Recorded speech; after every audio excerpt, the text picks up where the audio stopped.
Alors, bonjour à tous, c'est Jean-Michel Appareil, j'espère que vous allez tous bien, que vous êtes toujours à la force. Eh bien, avant tout, je vous souhaite une bonne et heureuse année, ainsi qu'une bonne santé, et surtout que la force soit avec vous. Voilà. Bien, l'année passée, j'avais posté aussi le 1er janvier une vidéo sur les gaffes d'échecs, donc des gaffes de l'élite. Et en fait, ici j'ai décidé de reposter une vidéo avec 5 gaffes de super génie. En gros, c'est juste pour dire que, alors comme ça, on est le 1er janvier et ça nous remontera le moral pour dire qu'il n'y a pas que nous qui faisons des erreurs, même dans l'élite aussi. Et bien entendu, tout le monde fait des gaffes ou quoi, etc. Mais plus on monte en côté lot et on monte dans la hiérarchie, au moins il y aura quand même de gaffes. Hein, d'accord. Il faut quand même rester humble. De toute façon, il faut jamais se moquer. D'ailleurs, dans la vidéo que j'avais postée même l'année dernière, j'ai mis ma pire gaffe une partie que j'ai perdue en 9 coups. J'avais perdu ma dame en 9 coups. Là, c'était dramatique, donc, quoi, etc. Mais enfin, bon, qu'il soit. Ici, je vais vous proposer 5 positions. Hein. Alors, de toute façon, dans la description de YouTube, je vais remettre la playlist d'échecs et gaffes, ainsi que les autres, échecs et maths, et jouer, on gagne aux échecs. Bon, allez, comme ça, on va commencer fort l'année. Hein. Voilà, et on va apprendre 2-3 trucs. Je vais prendre le premier exercice. J'ai tellement l'habitude avec les échecs et maths. Quoi qu'on va en faire des exercices d'une certaine manière. Voilà. Donc ici, voilà, je vous propose une position entre Anand Viswanathan, 2751 Elo, et Mamedyarov Shakirar, 2770 Elo. Cette partie s'est jouée au Norway Chase. Donc ici, en fait, Anand, il va jouer un coup, et suite à son coup, il va même abandonner que son adversaire était parti, Shakirar, et à peine arrivé, il a abandonné. D'ailleurs, même Shakirar, il me semble, il se demandait un peu quoi. D'ailleurs, je ne sais pas s'il l'avait vu. Pourquoi Anand avait abandonné, parce qu'il ne s'y attendait pas. Donc voilà. Moi, c'était comique ce qui arrivait. Donc en fait, je vous invite à trouver la gaffe d'Anand. Donc appuyez sur pause et réfléchissez. Trouvez la gaffe d'Anand. Donc vous devez trouver un très mauvais coup. Il y en a beaucoup de possibles, mais il faut trouver la gaffe d'Anand. D'accord? Appuyez sur pause et réfléchissez. Voilà. Vous avez trouvé la gaffe d'Anand? Eh bien, Anand a joué tout simplement Dame B5.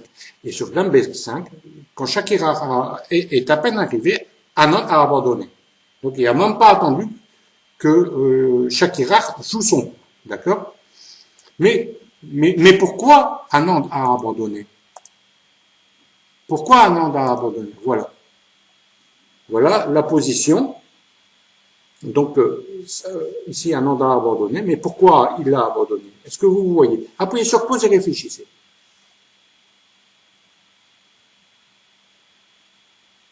Voilà. Eh bien, est-ce que vous avez trouvé?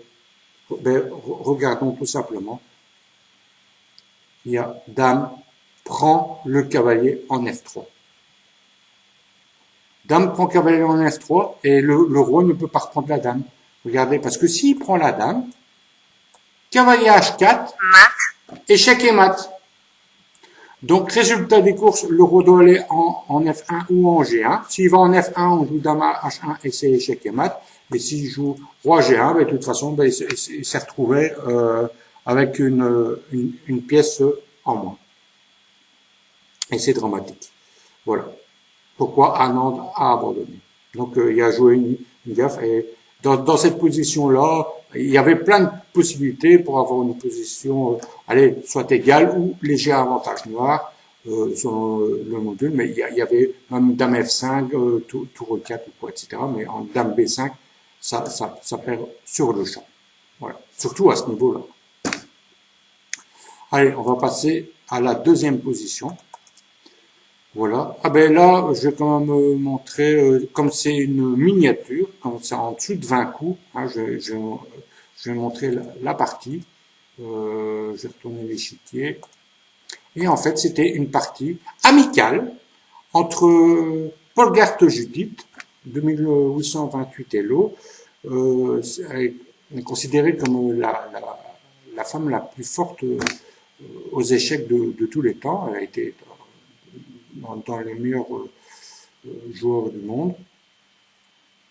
Et face à Magnus, donc c'était une partie amicale entre Polgart Judith et Magnus Carlsen lors du tournoi des candidats qui se déroulait. Et en fait, le blitz il s'est fait au parc Retiro à Madrid. Voilà. Donc Magnus Carlsen a les noirs et il va gaffer contre Judith Polgart. Voilà. Et voilà. Et c'est ici que Carlsen va gaffer. Voilà. Je mets la position. Parce qu'en fait, Magnus Carlsen avait été jusque Madrid pour aller voir le tournoi des candidats, hein, pour voir et pour discuter avec le président de la FID concernant le championnat du monde. Pour finir, Magnus Carlsen ne va pas défendre son titre. Hein. Donc voilà. Enfin, qu'il soit. Donc je retourne ici à la position. Et Carlsen, il fait une gaffe. Donc appuyez sur pause et trouvez la gaffe de Carlsen.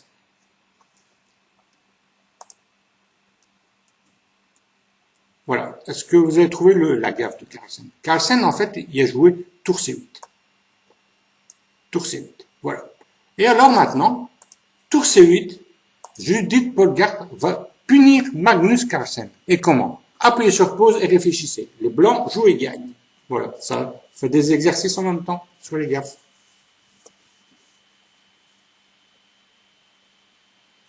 Eh bien voilà. En fait, Judith Polgart, elle a répondu fou B6. Maintenant, comme vous voyez, fou B6, eh bien, la dame ne peut pas prendre le fou. Hein. Parce que sinon, il y a mat ici.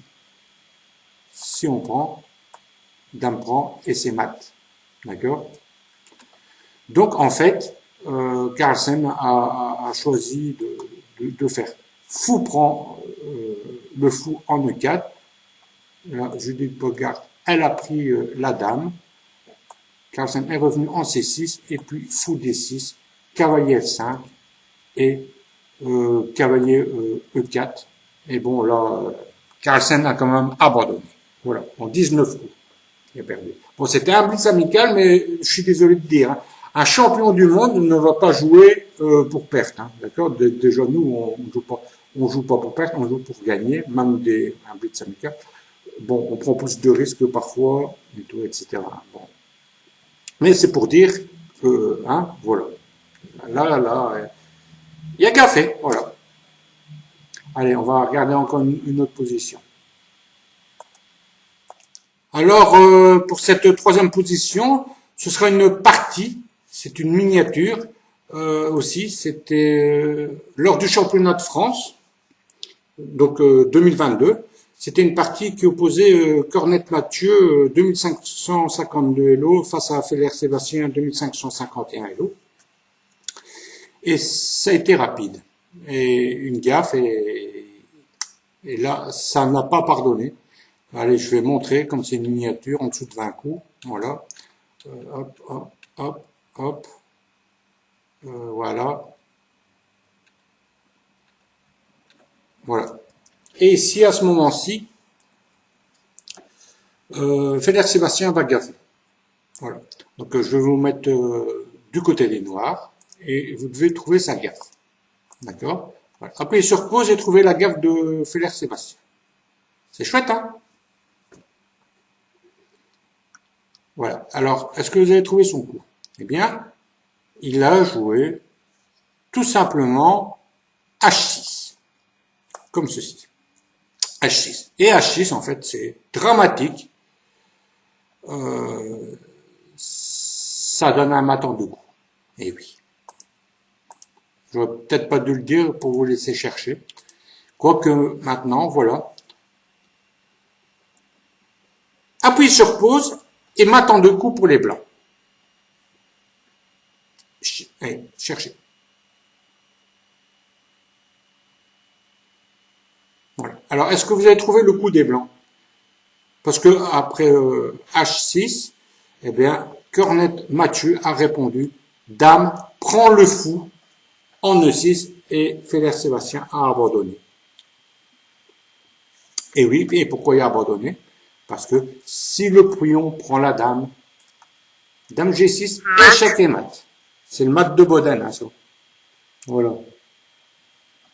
Terrible, hein? Et ça va vite, hein? Et hop, voilà. Dramatique. Là, c'était joli, hein? La dame prend le fou. On doit pester, hein, après ça. Et c'était une partie en 14 coups. Donc, voilà. Allez, c'était la 3e position. On va passer à la 4e.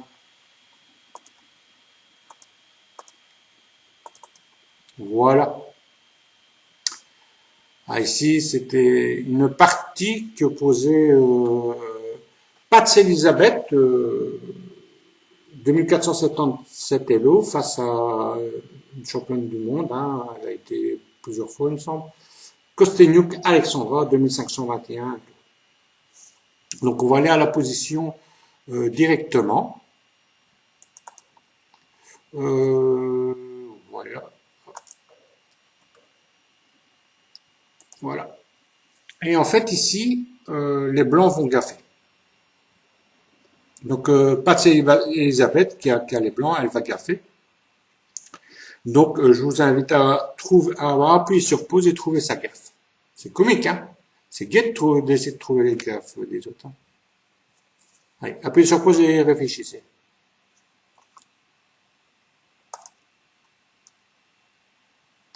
Eh bien, en fait, Pats Elisabeth, elle a joué tour C4. Et tour C4, c'est une gaffe. Et comment comment Kosteniuk Alexandra l'a puni ça? Hein? Donc, appuyez sur pause et trouvez le coup des noirs. Allez, je retourne l'échiquier. Voilà. Voilà. Appuyez sur pause et réfléchissez. Le coup des noirs.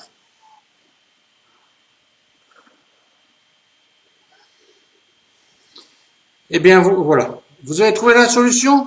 Eh bien, Kosteniuk Alexandra, ben, elle a fait. Dame prend la tour en C4 et Pats Elisabeth, elle a abandonné. Voilà. C'est aussi simple que ça. Et pourquoi elle a abandonné? Parce que regardez, parce que donc elle vient de perdre une tour, donc si elle ne le prend pas, elle a perdu une tour. Si elle prend la dame, il se passe tour B1, échec. On est obligé de jouer la dame en G1. Hein. On peut pas aller là parce qu'il y a le fou qui contrôle. Bon, si on joue là, ça finira par monter. Donc, il faut jouer ici en dame G1. Et alors, qu'est-ce qu'on fait? Cavalier prend la dame, fou prend la dame, et après, ben, les blancs ici, ils doivent jouer un coup.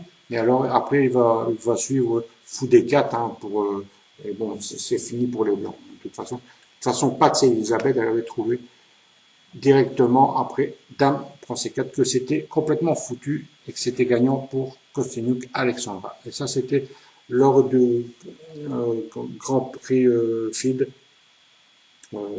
féminin. Voilà. Allez, on va garder la 5e et dernière partie pour échec et gaffe. Alors, pour cette 5e gaffe, je vous propose encore une miniature. En fait, ici, cette partie est issue du championnat des États-Unis qui s'est déroulé ici en 2022 à Saint-Louis, qui opposa Dominguez Pérez de Ligné, qui a 2747 Elo, face à Morad Jabadi, 2534 Elo. D'accord?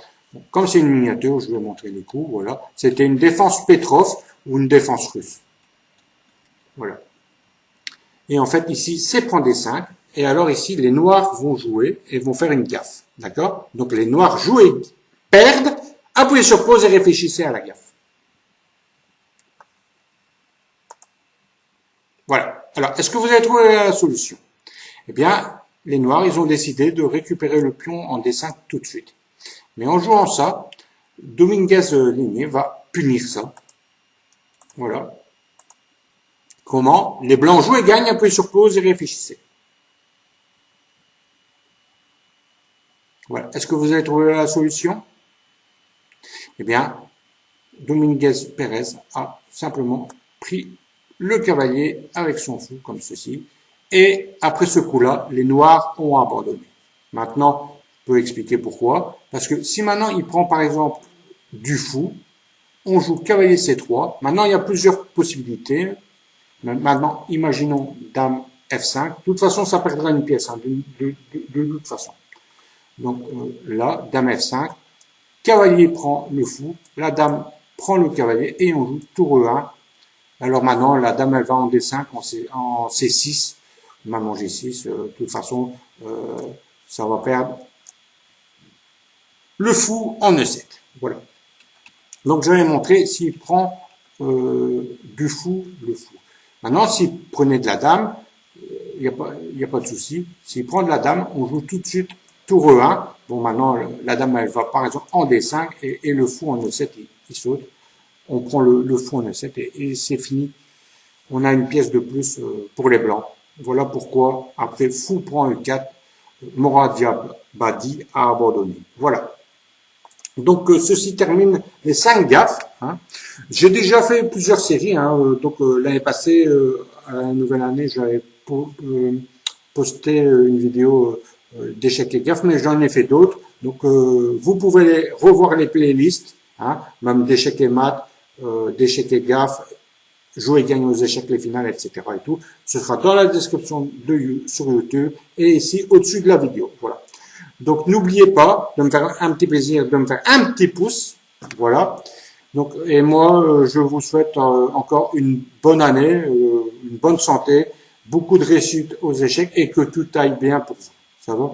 Bon, vous connaissez la musique, hein? Que la force soit avec vous et à plus!